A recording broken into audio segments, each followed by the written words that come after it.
Jose, how you been? I've been good. How about yourself? Good, man. Thank you for taking the time. I always appreciate it.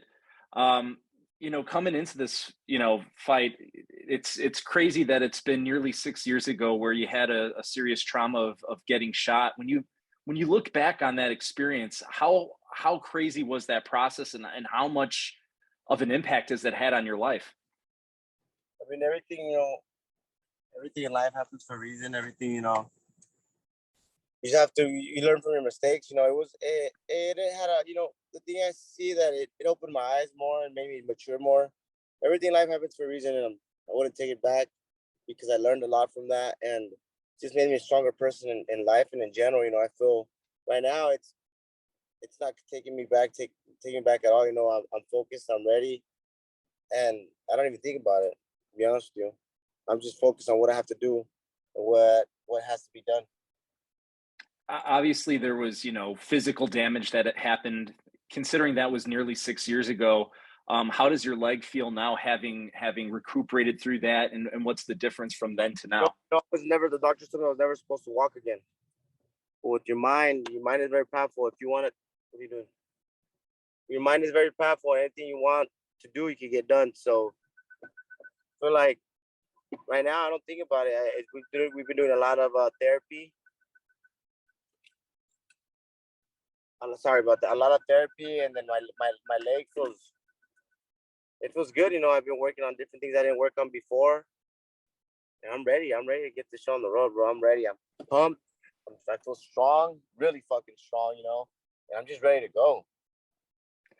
Talking about the strength, do you obviously at one point you were fighting as a super as a welterweight, and now fighting as a super welterweight. Even the last fight you were close to middleweight. Do you feel like that increase in weight has allowed you to add more muscle mass? I'm sorry. I'm sorry. What'd you say? I'm sorry about that. Oh, no worries. I was saying, now that you're fighting as a super welterweight, do you feel like that's allowed you to add more muscle mass than your past days as a welterweight? Oh, for sure, 100%. I feel strong. I feel ready to go, dude. And like I said, I don't have to worry about cutting those few pounds. When I cut those few pounds, that's what those. It might be 2-3 pounds sometimes, but it fucking it hurts. But I feel good. I feel good. I'm motivated. I feel ready to go, dude. Ready to go. Feel strong. I look strong, and I'm just wait. I'm ready. Get my backpack. Get my backpack. Going into your last fight, after Terrence Crawford, I know there was a few years of a layoff there. There was obviously the pandemic. Um, was that the primary reason that you were away for as long as you were? Or were there other things going on? Well, actually, my daughter, I was off because my wife got pregnant, and I didn't want to miss anything, I wanted to be there 100% because I had a long, time in boxing. I hadn't really taken any breaks, never really celebrated Christmas, my birthday, and all that. So I wanted to be there for my wife 110%. And not only that, when my daughter was born, I didn't want to miss her first walks, her first steps. I told everyone that once my daughter starts walking and starts taking her first little words, I'm in the gym. And that's what I did. I didn't want to meet that. I can't take my daughter's first steps back. I can't be like, oh, you know what? Let's go back and rewind in time. I didn't want to miss that.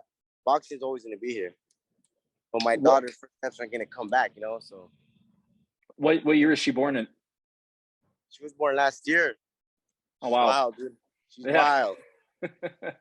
I'm right there with you. I got a 5 and a 3-year-old, so I know what Oh, it's like. I just had a baby. She's 4 months. Oh, congratulations. Thank you. I appreciate it.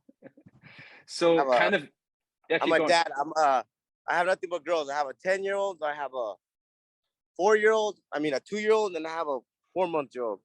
And yeah, you definitely have it busy. Yeah, for sure, 100%. So when you kind of think about that, kind of being a family man, having kids, you talked about how, that whole instance of having that violence enacted upon you, how that's changed you. Being a father, has that had an even bigger Oh, impact on you as a person? it's the best thing that could happen to me in my life.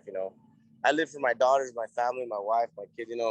It's not about being Mr. Tough Guy anymore. Hmm. It's about just spending time with my daughters. Working hard, getting them the life I didn't have, trying to get them, I still, in life, nothing is free, and nothing is easy. So I'm still like pushing my daughters to be the best they can. I'm going to be there to provide them whatever they need, but they got to work for it. It's not going to be just given to them. But it just motivates me to see my baby girl go to the gym, say, Daddy, Daddy. She punches the bag and she's all, Dad, you see that? You see that? Seeing her happy, seeing my oldest daughter do the same. It's just something that you can't take back. It's something that I can't. It's the best way I could get. Going home from a hard work gym, training, tired, hard, going home and seeing my daughters happy. Oh, Daddy, Daddy. It just makes me really happy. Kind of that happiness, does it also carry itself with you into the gym? For sure, when it motivates me, I just think about my daughters being there because I try to take them as much as I can when I can, just having them be there for me, being happy, motivating me. They motivate me more than anything in this world. Those little smiles and those little teeth, little baby teeth. This next fight, obviously, it's against a former two-time champion and Danny Garcia. He's a fantastic opponent. You've had the benefit of having a fight, recently, and he's coming off of I think a 19-month layoff. How much of a benefit do you think is the fact that you've actually been in the ring recently and he hasn't? I feel like even when there's long layoffs, we're boxing. We've been doing this for so long. There's not really. It just depends on how motivated you really are.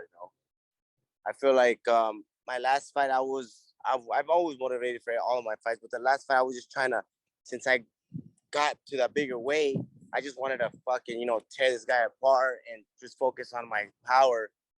But we just have to go back to the basics, and a lot of times speed is what kills. If you see those power shots, if I see someone throwing a big ass shot, I'm ready. I'm getting ready, so I can take it. Those punches you don't see coming, those jabs, those right hands, that's what gets you. That's what gets you. Oh shit, that's what throws you off guard. So, I'm sure he's ready. But shit, I'm ready as can be too. So. Do you feel like size is going to play a factor in this one? I mean, you have a 2-inch height advantage. You're a bit bigger. You fought at a heavier weight than he has. Do you think that's going to make an impact in this one? I'm not a bit bigger. I'm a lot bigger. So, for sure. Like I said, I'm used to banging. I spar guys that are 190 pounds, 180 pounds. So guys that fight at 54, 47, 40, I don't feel their punches. I feel like I bang just as hard as when I was sparring my brother. He's told me before that I could crack a punch. So for my brother telling me that I could crack, and these fights at 168 is for something else. Like I said, I'm just really motivated for this fight. And once again, I just want to thank Danny Garcia and his team for giving me an opportunity, because they could have chosen another fighter. They could have went a different route, but they chose me. I don't know if they think I'm easy or what it is. I don't know, but it's gonna be a hell of a fight. And I just want to thank everyone that's been out there supporting, because this is gonna be a hell of a fight, and I know there's gonna be hell of fans. Danny has his fans, I have my fans, so New York is gonna be popping that night. I know that boxing circles it's a relatively small world. Have you and Danny ever had any interactions? Did you guys know each other at all beforehand? No, I don't know him. I've seen him before, but nah, not personally. I don't know him. Seems like a good dude. Seems like a nice guy. I mean, nothing against him. His dad seems like he's a cool dude. Everyone says he's crazy.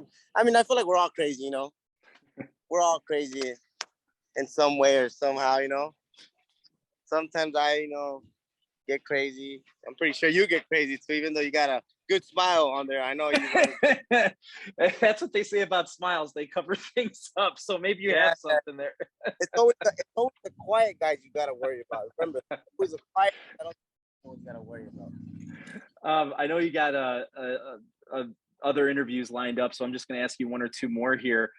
As far as, winning a fight against Danny Garcia, is that the type of fight that puts you in title contention right away, or do you feel it's going to take a couple before you get yourself to that? I'm ready to fight. I'm ready to fight wherever, whenever, bro. Wherever, whenever. So, like I said, I want to thank Danny for giving me an opportunity. But after this, it's wherever. I'll fight it wherever, and whoever wants. I'm gonna sweep out the division at 154.